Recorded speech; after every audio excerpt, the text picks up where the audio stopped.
దేవుని నామానికి మహిమ కలుగును గాక. జీసస్ బ్లెస్సింగ్ అనే ఈ యొక్క ఛానల్ ద్వారా వాక్యం ఉంటున్న మిమ్మల్ని దేవుడు దీవించి ఆశీర్వదించును గాక. మీ అందరూ కూడా సంతోషంగా ఉండాలని నమ్ముచున్నాను. ప్రభు సదా మీ అందరికీ కూడా తోడే ఉండును గాక. ఈ ఛానల్ ద్వారా వాక్యం ఉంటున్న మిమ్మల్ని దేవుడు బహుగా ఫలింపజేయును గాక. ఆమేన్. మరి నేటి వాక్యాంశం చూసుకుందాము. శ్రమ పడుట వలన కలిగే లాభం ఏమిటి అన్న అంశం మీద కొన్ని మాటలు మనము నేర్చుకుందాం. శ్రమ వలన కలుగు లాభం, ఇది వాక్య సందేశం. అయితే ఈ వాక్యాన్ని విన్న మీరు వాక్యానికి ఒక లైక్ చేయండి, షేర్ చేయండి. సబ్స్క్రిప్షన్ చేసుకోలేని వారు ఉంటే సబ్స్క్రిప్షన్ చేసుకొని ఆ పక్కనే ఉన్న బెల్ బటన్ను ప్రెస్ చేసి మీ యొక్క సహాయం మాకు అందించవలసిన ప్రభునామంలో కోరుకుంటూ ఇక వాక్యంలోకి వెళదాం. శ్రమ పడుట వలన కలుగు లాభము. శ్రమ అనగా కష్టము. ఈ లోకంలో మనము ప్రతి మనిషి కూడా, క్రైస్తవుడే కాదు, ప్రతి మనిషి శ్రమ పడితేనే ఫలితం ఉంటుంది. అన్ని రంగాల్లో కూడా అన్ని విధాలుగా కూడా శ్రమ పడాలి. శ్రమ పడిన వారికే ఫలితం. అలాగే క్రైస్తవుడైన మనము కూడా దేవుడి కోసం శ్రమ పడితేనే ఫలితం ఉంటుంది. కానీ చాలామంది శ్రమ పడకుండా ఫలితం సంపాదించుకుందామని ఆలోచన కలిగి ఉంటే అది దేవుడు ఏమో ఆయన చిత్తం, నెరవేరిస్తే నెరవేర్చవచ్చు, లేకపోతే లేకపోవచ్చు, గ్యారంటీ లేదు. కానీ శ్రమ పడిన వారికి ఖచ్చితంగా ఫలితం ఉంటుందని వాక్యం ద్వారా మనం నేర్చుకుందాం. నేటి వాక్య అంశము మత్తయి సువార్త సందేశము. మత్తయి సువార్త 19వ అధ్యాయంలో 27వ వచనం నుంచి ఆ కింద వచనాలు చూసుకుంటే అక్కడ పీతులు గారు మాట్లాడే మాటలను మనము నేర్చుకుందాం. ఎందుకంటే ఇప్పుడు సంఘం చెప్తున్నాను, మనం ఈ లోకంలో ఏ పని చేసినా అది చిన్నది కావచ్చు, పెద్దది కావచ్చు, ఏ పని చేసినా సరే మనం ఏం చేస్తాం? ధనం కోసం ఆశిస్తాం. అది సహజం. ఎందుకంటే కష్టపడ్డాం కనుక ఆ కష్టార్జితం మనకు రావాలి, తప్పదు, అనుభవించాలి, తీసుకోవాలి. అడగడంలో పొందుకోవడం తప్పులేదు. అందుకే కీర్తన బాగులో కూడా ఒక మాట ఉంటుంది కదండి, మనకు తెలుసే కదా, మీ చేతుల కష్టార్జితం మీరు అనుభవిస్తారంటారు 127 అధ్యాయంలో. మీ చేతుల కష్టార్జితం ఖచ్చితంగా మీరు అనుభవిస్తారని ప్రభువు సెలవిచ్చారు కనుక ఈ లోకంలో మనం ఏ పని చేసినా సరే దానికి ఒక ఫలితం ఉంటుంది. అయితే అది శాశ్వతం కాదు. దేవుని స్తోత్రం కలిగిన గాక. అది శాశ్వతం కాదండి. శాశ్వతమైన ఒక శ్రమ ఉంది మనకి, ఒక కార్యము ఉంది మనకి. అది ఏమిటంటే ఈరోజు మనమే కాదు, ఆనాటి మనుషులే కాదు, ప్రతి ఒక్కరు కూడా ఫలితాన్ని ఆశించకుండా ఎవ్వరు కూడా పని చేయలేదు ఈ భూమి మీద కదండి. అయితే కొంతమంది ఫలితం ఆశించకుండా దేవుని యొక్క పని చేసి, దేవుడి కోసం శ్రమపడి, దేవుడి కోసం హింసించబడింది, దేవుడి కోసం దూషించబడి ఉన్నారు కనుకనే ఈరోజు వారి యొక్క పాఠాలను మనం ఈ జీవపు గ్రంథంలో నేర్చుకుంటున్నాం. ప్రియ సహోదరులారా, మరొకసారి నేను చెప్తున్నాను, వాక్యాన్ని వాక్యంగా వినండి, వాక్యాన్ని వాక్యంగా బోధించండి. ఇదే కావాలి ప్రభువుకి. కానీ ఈరోజు అలా విన్నవారు తక్కువైపోయారండి. నిజం చెప్పుకోవాలంటే చెప్పేవారు కూడా కరువు అయిపోయారు. విన్నవారు తక్కువైపోయారు, చెప్పేవారు కరువు అయిపోయారు. కానీ ఇప్పటికీ మిమ్మల్ని సంతోషపరచలేకపోవచ్చేమో, కానీ ఆ రోజు వచ్చేటప్పటికి అక్కడ సంతోషపడతాం. దేవుని స్తోత్రం కలుగుగాక. హల్లెలూయా. అందుకే ఈ వాక్యం ద్వారా మీకు చెప్పవలసిన మాట ఏంటంటే, దేవుడి కోసం శ్రమపడండి, ఫలితం ప్రభు ఇస్తాడు. ఈ లోకంలో మనం జీవించడానికి అన్ని రకాలుగా మనం శ్రమ పడతాం, కష్టపడతాం, చెమట ఊరుస్తాం, మీ జ్ఞానాన్ని ఉపయోగిస్తాం, తెలివిని ఉపయోగిస్తాం, బుద్ధిని ఉపయోగిస్తాం. నీ కుటుంబాన్ని పోషించుకోవడానికి ఒకరికి లోబడి జీవిస్తాం, తప్పదు. ఎందుకంటే ఒక యజమానుడి దగ్గర నువ్వు పనిచేస్తావంటే ఆ యజమానుడికి నువ్వు శిరస్సు ఉంచే జీవించాలి. ఒక్కొక్కసారి నీలో ఏం తప్పు లేకపోయినా ఆ యజమానులు ఆ పని చేసేవారి మీద తిరుగుబాటు చేస్తూ ఉంటారు. అయినా సహిస్తాం, ఎందుకంటే మనం బ్రతకాలి కనుక. ఇక్కడ కూడా అదే సంఘటన జ్ఞాపకం వస్తుందండి. ఎందుకంటే దేవుని యొక్క ప్రేమను మనం వర్ణించలేమండి. దేవుని యొక్క వివేకును మనం ఇంత అని చెప్పలేమండి. ఆ ప్రేమ ఎప్పుడు మనకు అనిపిస్తుందంటే, శ్రమలో మనం ఈ లోకంలో మనం శ్రమ పడుతున్నప్పుడు దేవుని యొక్క ప్రేమ మన మీద ఉంటుంది. నువ్వు శ్రమ పడుతుంటే నీ కుటుంబ సభ్యులు కానీ, నీ తోబుట్టువులు కానీ, లేక నీకు తెలిసిన వారు కానీ, అంటే స్నేహితుడు విడిచిపెట్టవచ్చేమో కానీ ప్రభు చేయి విడిచిపెట్టేవాడు కాదు. దేవుని స్తోత్రం, హల్లెలూయా. శ్రమలో నీకు సహాయం చేసేవాడు అయితే నీవు ఆయన కోసం శ్రమ పడాలి. అది మెయిన్ పాయింట్. ఇక్కడ చూద్దాం వాక్యాన్ని. మత్తయి సువార్త 19:27 నుంచి కొన్ని మాటలు చూస్తే అక్కడ పేతురు గారు తన శిష్యులు ప్రభు దగ్గరికి ఎందుకు వచ్చారంటే, ఎందుకు వచ్చారు? ఈరోజు క్రైస్తవురాలుగా నువ్వు గ్రంథాన్ని ఎందుకు పుచ్చుకుంటున్నావు చేతితో? ఏం సాధించాలని పుచ్చుకుంటున్నావు అంటే, నిజంగా దేవుడి కోసం పనిచేసేవారు కొంతమంది, ఇది యథార్థం అంటే నిజంగా దేవుడి కోసం పనిచేసి శ్రమ పడేవారు, ఫలితం పొందుకున్నవారు కొంతమంది, మరికొంతమంది సమాజానికి చూపించుకోవాలి వారికి అర్హత అని పనిచేసేవారు కొంతమంది ఉన్నారు దేవుడి కోసం. అయితే వీరిద్దరిలో దేవుడు ఎవరిని చూస్తాడు? నిజంగా శ్రమ పడిన వారిని చూస్తాడు. అయితే యేసుక్రీస్తు యొక్క శిష్యులు ఎందుకు వచ్చారు? అసలు ఎందుకు పిలిచారు ప్రభు వాళ్ళని? యేసుక్రీస్తు ఎందుకు పిలిచారు వాళ్ళని అంటే, రేపటి దినాన నేను ఈ లోకం మీద ఎక్కువ కాలం ఉండను గనక నా తదంతరము, నా వెనకాల తండ్రి మాటలను ఈ భూమి మీద అనేక జనాలకు, అనేక ప్రాంతాలకు, అనేక పల్లె పట్టణాలకు, రాష్ట్రాలకు, దేశాలకు, ఏకంగా ఈ ప్రపంచం మీద వెదజల్లడానికి మనుషులు కావాలి కనుక ఆయనను శిష్యులుగా ఏర్పాటు చేసుకున్నాడు. ఆ ఉద్దేశంతో క్రీస్తు వీళ్ళు పిలుస్తాడు. అయితే వీళ్ళే ఉద్దేశంతో వచ్చారు. ఎందుకంటే యేసుక్రీస్తు ఎక్కడ మీటింగ్ పెట్టినా ఈరోజు ఆయనే కాదని మనం కూడా ఒక చిన్న కూడిక పెట్టుకొని, లేకపోతే పెద్ద కూడిక పెట్టుకొని దీన్ని ఆశించేస్తాం. ఎందుకంటే నిజం చెప్పుకుందాం మనం, చెప్పుకుందాం. దీన్ని ఆశించేస్తాం తెలుసా? ఆహారం కోసం. నేను స్తోత్రం కలుగునుగా, హల్లెలూయా. ఇది కాదంటారా?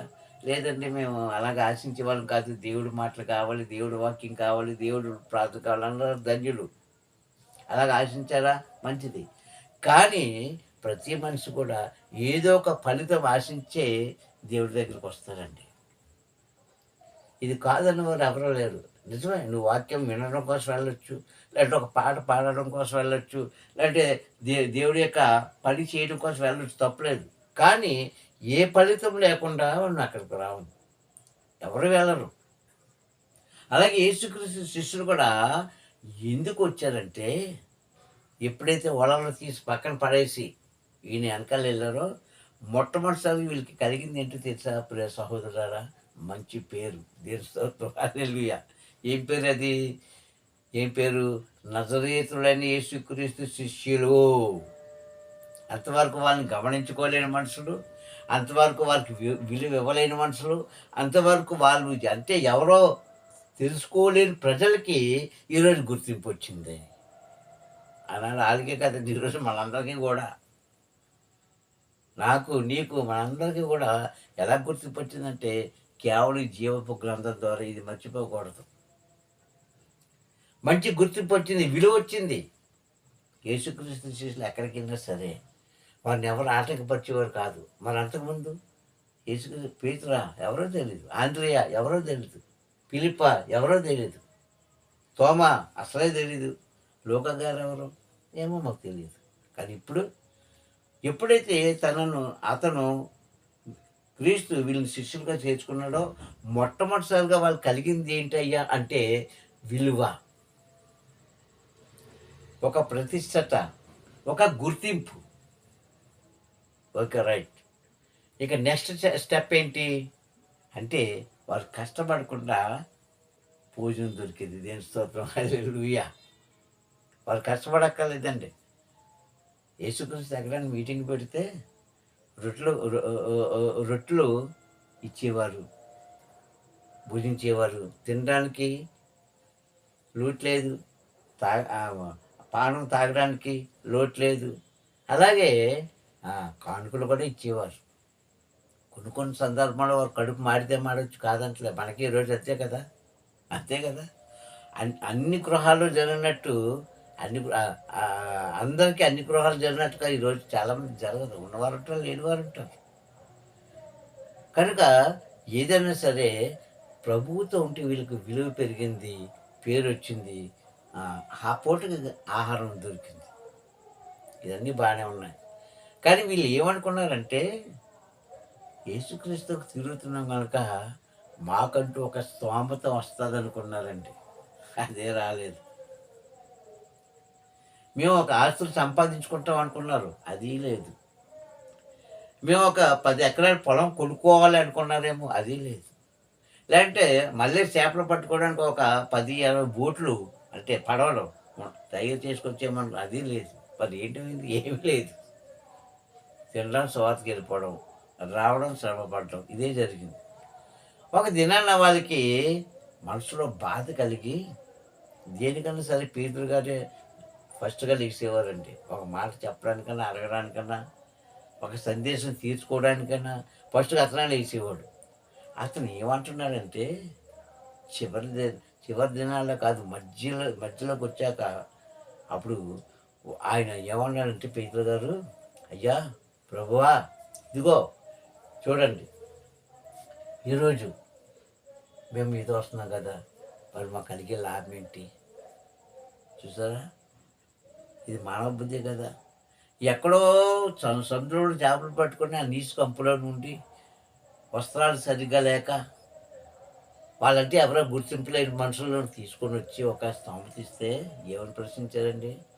ప్రభువా, ఇంతకాలం నుంచి నేను వెనకాల తిరుగుతున్నాం కదా, ఏముందయ్యా మాకు? ఎప్పుడు చూసినా రొట్టె ముక్కలు, ఏదో వాళ్ళు పిలిచిన చిన్న చిన్న కానుకలు తప్ప ఏమీ లేదు. మేము ఏదో ఆశించి వచ్చాము, కానీ ఏమీ లేదయ్యా అన్నప్పుడు యేసుక్రీస్తు ప్రభువారు కొంచెం బాధపడ్డారండి. ఎందుకు బాధపడ్డారో తెలుసా? నేను ఉంటుండగానే ఈ మాటలు మీరు అంటున్నారే, నేను రేపు పొద్దున్న నా తండ్రి పిలుపు ప్రకారంగా నేను వెళ్ళిపోయేటప్పుడు వీళ్ళు నిజంగా సువార్త చేస్తారా, నా తండ్రి వాటి ప్రకటిస్తారా, నా తండ్రి కోసం శ్రమ పడతారా అని ఒక ఆలోచన వచ్చేసిందండి. ఎందుకంటే వెనక జరగబోయేదేంటో ఆ రోజు ఆ శిష్యులకు తెలియలేదు, ఈరోజు మనకే తెలియదు. వెనకంటే ఏంటి, రేపు ఏం జరగబోతుందో నీకు తెలియదు, నాకు తెలియదు. రేపటి వరకు ఎందుకు, ఈరోజే ఏం జరగబోతుందో ఉదయం సాయంకాలం వరకు ఎవరికీ తెలియదు, మనకు ఊహకు అందలేంది. అందుకే యేసుక్రీస్తు అంటారు కదా, మత్తయి సువార్త 6వ అధ్యాయంలో ఆయన ఏమన్నాడు, రేపటి కోసం మీరు చింతించవద్దు, అది నా తండ్రి ఆధీనంలో ఉంది, ఆయనే చూసుకుంటాడు అంటాడు. కనుక ఏం జరుగుతుందో మనకు తెలియదు. కానీ వారికి ఏ ఫలితం ఇవ్వాలో ప్రభువుకు తెలిసే. కానీ ఆయన ఇచ్చే వరకు ఈ మనుషులు నిలబడలేకపోయారు. ఎంత బేగా అడుగుదామా, ఆతృత ఆతృత ఆతృత అడిగేశారు. వాళ్ళ మనసులో ఉన్నది ఏంటో అడిగేశారు. ప్రభు, ఇంతకాలం నుంచి నీ దగ్గర ఉంటున్నాం కదా, మాకు కలిగే లాభం ఏంటయ్యా? శ్రమ పడుతున్నాం, కష్టపడుతున్నాం, దీనివల్ల నాకు ఏమీ ఫలితం లేదని అడిగేశారు. నిజంగా వారు శ్రమ పడ్డారండి. ఎప్పుడు శ్రమ పడ్డారు? ప్రభు మృతి చెంది లేచి వీళ్ళు మళ్ళీ దర్శించి, వీళ్ళకి మళ్ళీ హితబోధ చేసి, వీళ్ళు మళ్ళీ మామూలు మనుషులుగా చేసి, వారికి పరిశుద్ధాత్మ ఇచ్చి, వారిని పంపించేటప్పుడు అప్పుడు వీళ్ళు ప్రభు కోసం శ్రమ పడ్డారు. ప్రభు ఉండేటప్పుడు ఏం శ్రమ పడలేదు, వెనకాల వెళ్ళేవారు అంతే, అలాగా అంతే కదా. ఇక్కడ ఏమన్నారంటే అన్నీ విడిచిపెట్టుకొని, అంటే వాళ్ళకు ఆస్తులు అంతస్తులు విడిచిపెట్టుకొని మీ దగ్గరికి వచ్చాం కదా, మాకు ఏమయ్యా, ఏంటయ్యా కలిగింది, ఏ లాభం? ఎప్పుడు చూస్తే ఈ రొట్టె ముక్కలు, ఏదో చిన్న చిన్న కానుకలు తప్ప మాకంటూ ఏం కూడబెట్టుకోలేదు, మాకంటూ ఏం పొదుపు చేసుకోలేదు, మాకంటూ బ్యాంకులో ఏమి వేసుకోలేదు, మాకంటూ ల్యాండ్ కొనలేదు, మాకంటూ మేడల మీద కట్టించుకోలేదు, ఎందుకు వచ్చిన బ్రతుకయ్యా అని అడిగేశారు. ఈరోజు అలాగే ఉన్నారండి క్రైస్తవులు. క్రైస్తవులు, విశ్వాసులు కానీ సేవకులు కానీ, ప్రభు పని చేస్తున్నావో క్రైస్తవుడా, నువ్వు విశ్వాస కావచ్చు, విశ్వాసరాలు కావచ్చు, సేవకుడు కావచ్చు, సేవకురాలు కావచ్చు, కానీ నీ శ్రమను చూస్తున్న దేవుడు ప్రతిఫలం ఇస్తాడు. దేవుని స్తోత్రం, హల్లెలూయా. ఇది తప్పదండి. నువ్వు మంచి పని చేస్తే మంచి కార్యాలు చేస్తాడు, చెడ్డ పని చేస్తే చెడ్డ ఫలితం అనుభవిస్తావు. ప్రతిదానికి కూడా ఆయన ప్రతిఫలం ఇస్తాడు. ప్రతిఫలం ఇచ్చే దేవుడు. అయితే ఆయన ఇచ్చే వరకు మనము వెయిటింగ్లో ఉండాలి. ఆయన చూసే వరకు మనం ఆయనను కనిపెట్టుకొని ఉండాలి. ఈ ఓర్పు లేకుండా పోతుంది ఈరోజు క్రైస్తవుడికి. ఇక్కడ వీళ్ళకి కూడా ఓర్పు లేక అడిగేశారు మనసులో ఉంది. అప్పుడు ప్రభు చక్కటి సమాధానం చెప్పాడండి. పేతురు, మీరు ఎందుకు కంగారు పడుతున్నారు? ఇంతకాలం నాతో ఉన్నారు కదా. నా తనంతరము నా తండ్రి కార్యం చేసేవారు మీరే కదా. నా తండ్రి కార్యం చేసి మీరు పరలోక రాజ్యానికి వచ్చేటప్పుడు అక్కడ మీకు విలువ ఉంటుందయ్యా. ఇక్కడ కంటే ఎక్కువ విలువ ఇస్తాడు నా తండ్రి. అదేంటో తెలుసా? ఇశ్రాయేలు 12 గోత్రాల వారికి న్యాయమూర్తులుగా మిమ్మల్ని పెడతాడు.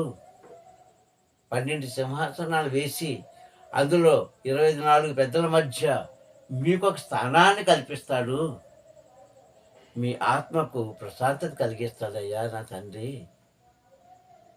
ఇందుకే కదా క్రైస్తవుడుగా మీరు భూమి మీద జీవించాలి అని అనేటప్పటికి వారిలో ఎవరో కూడా మారుమాట రాలేదండి. అప్పుడు బహుశా అనుకుని ఉండొచ్చు, ఎందుకు అనవసరంగా ప్రభువుని మేము ప్రశ్నించాము అని బాధపడవచ్చు. సంగమా, శ్రమ పడుతున్న నీకు దేవుడు ప్రతిఫలం ఇవ్వకుండా మానడు. దేవుని స్తోత్రం, హల్లెలూయా. ఇది ఖచ్చితంగా అండి. సమయందు ప్రతిఫలం ఇచ్చే దేవుడు మనం సంపాదించుకున్నాం. ఓ క్రైస్తవుడే, ఈరోజు నువ్వు శ్రమ పడుతున్నావు. అది నీ కుటుంబం కోసం, నీ పిల్లల కోసం, నీ భార్య లేక భర్త కోసం, నీ బంధుమిత్రుల కోసం, నీ తల్లిదండ్రుల కోసం, లేకుంటే నీ కోసం శ్రమ పడుతున్నావు. కానీ వీటినన్నిటికంటే క్రైస్తవుడివై ఉండి క్రైస్తత్వాన్ని స్వీకరించి ప్రభు కోసం శ్రమపడితే పరలోక రాజ్యంలో మనకి కూడా ఒక స్థానాన్ని దేవుడు ఇస్తాడు. అంటాడు కదా, నేను వెళ్ళి మీకు ఒక స్థలాన్ని ఏర్పాటు చేస్తాను, ఒక స్థానాన్ని ఏర్పాటు చేస్తానని చెప్పిన ప్రభు మాట ఇచ్చిన దేవుడు మాట తప్పేవాడు కాదు. అందుకే ఈ వాక్యం ద్వారా మనం నేర్చుకోవాల్సింది ఏంటంటే, నువ్వు దేవుడి కోసం శ్రమ పడుతున్నావా, ప్రతిఫలం ఉంటుంది. నీ కోసం శ్రమ పడుతున్నావా చెప్పలేను నేను, దేవుడు ఇస్తాడని నేను చెప్పలేను. ఎందుకంటే అక్కడ వాక్యం ఏమంటుందంటే, నా తండ్రి ప్రభు అని నా వెనకాల పడేవారి కంటే నా తండ్రి చిత్తాన్ని నెరవేర్చే వాళ్ళే ఆయన రాజ్యంలో వారసులు అని ఖచ్చితంగా చెప్పేశాడు. ఆయన కోసం బాధపడేవాడిని, బాధపడుతూ సువార్త చేసేవాడిని, బాధపడుతూ సేవ చేసేవాడిని, బాధలు అనుభవిస్తూ ఆయన యొక్క గమ్యానికి అనేకులను చేర్చిన వారిని ప్రభు ఏమాత్రం కూడా విడిచిపెట్టు. బహుశా ఈ లోకంలో నువ్వు ఆ సంతోషము, ఆనందము, ఐశ్వర్యం పొందలేకపోవచ్చు. కానీ పరలోకమందున నీ యొక్క ఫలం ఆయన అధికం చేస్తానని వాగ్దానం ఇచ్చాడండి క్రీస్తు. వాగ్దానం ఇచ్చాడు. అదే వాగ్దానము నాడు నెరవేర్చాడు, ఇప్పుడు నెరవేరుస్తాడు.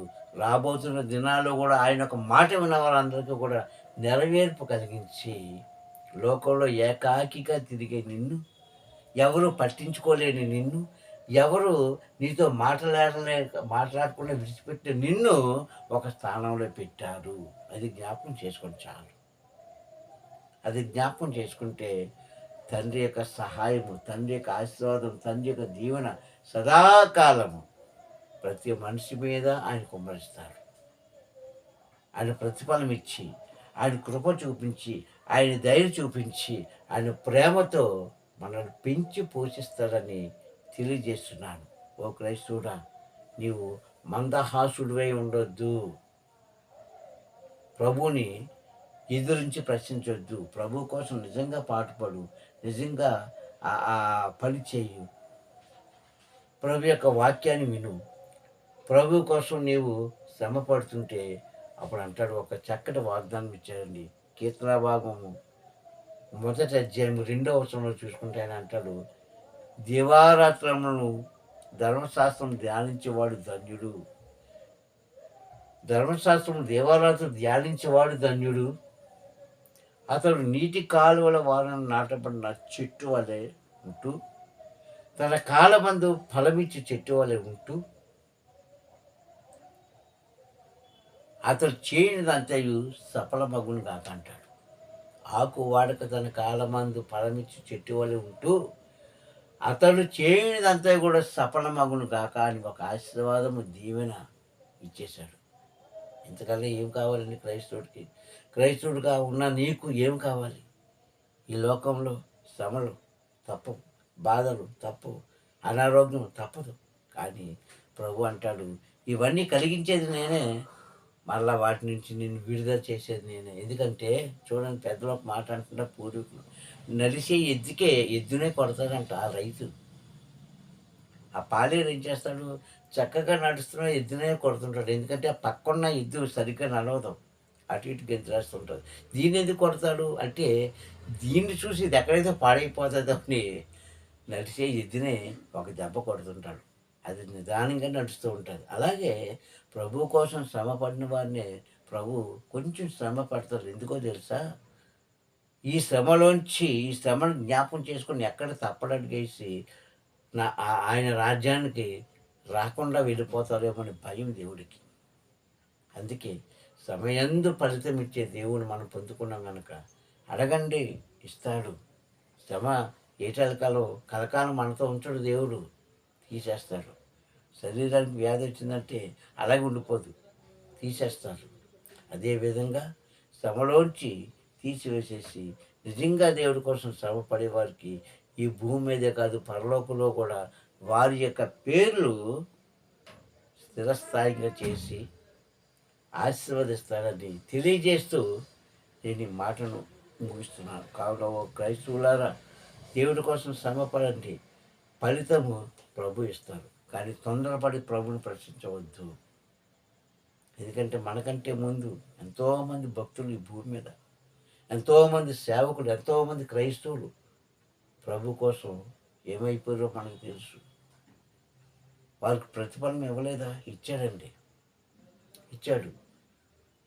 అలాగే మనం కూడా ప్రభు కోసం శ్రమ పడదాం, ప్రభువులోనే శ్రమ పడదాం.